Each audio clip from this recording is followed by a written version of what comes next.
Fatty লিভারের লক্ষণ যদি আপনি আমাকে জিজ্ঞেস করেন, ফ্যাটি লিভারের আসলে কোনো লক্ষণ নেই।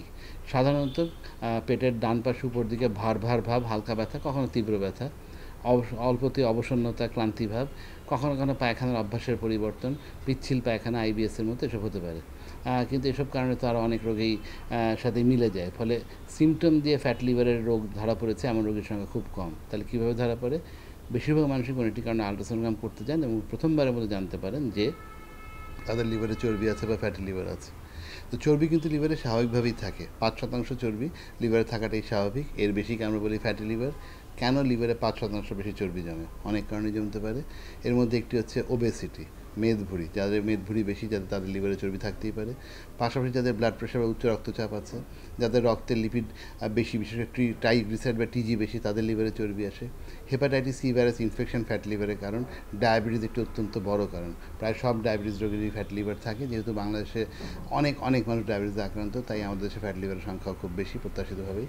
হাইপোথাইরয়েডিজমের সাথে ফ্যাট লিভারের যোগাযোগ আছে। একইভাবে মহিলাদের মধ্যে যাদের পলিসিস্টিক ওভারি আছে, তাদের ফ্যাট লিভার হতে পারে। এবং সবশেষ অ্যালকোহল, অতিরিক্ত মদ্যপান ফ্যাট লিভারের কারণ। এগুলোই হচ্ছে মোটামুটি ফ্যাট লিভারের কারণ। এবং এই কারণগুলো মনে রাখা মাথায় খুব জরুরি, কারণ যখন আমরা ফ্যাট লিভারের চিকিৎসা করি, আমাদের কিন্তু ওই কারণগুলো খুঁজে তারও চিকিৎসা করতে হবে।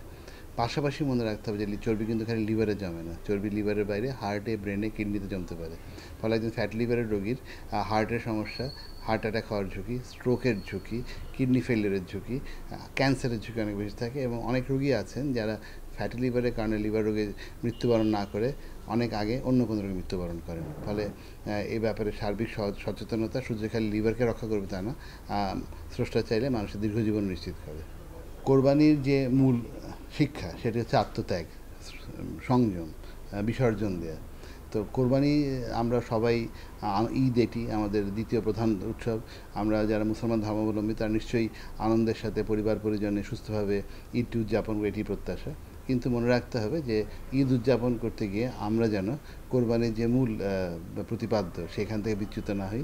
আমরা কোরবানির সময় গরু খাবো, খাসি খাবো, কারণ নিশ্চয়ই খাবো, কিন্তু পরিমিতিবোধটা বজায় রাখতে হবে। এবং সেইটা যদি আমরা না করি তাহলে কিন্তু নানা রকম সমস্যা দেখা দেয়। একজন লিভার বিশেষজ্ঞ হিসেবে আমি বলতে পারি যে সমস্ত লিভার রোগীর ফ্যাটি লিভার আছেন, অতিরিক্ত গরুর মাংস, খাসির মাংস তাদের জন্য ভয়ানক ক্ষতিকর, কারণ এতে লিভারের চর্বির পরিমাণ বেড়ে গিয়ে লিভার আরও খারাপের দিকে যেতে পারে। পাশাপাশি মনে রাখতে হবে ফ্যাট লিভার আক্রান্ত রোগীর কিন্তু চর্বি হার্টে, ব্রেনে, কিডনিতে অনেকখানি জমে।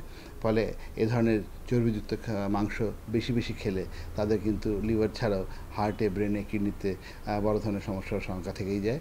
ফলে সবার প্রতি আমার আহ্বান থাকবে যে আসুন আমরা সবাই মিলে আনন্দের সাথে কোরবানিটা উদযাপন করি, কিন্তু বর্জ্য অপসারণে যেমন আমরা সচেতন থাকবো, তেমনি খাবার সময় সচেতন থাকবো, যাতে খেয়ে আমরা কোনো বড় ধরনের রোগ বাড়ি না বাঁধিয়ে বসি।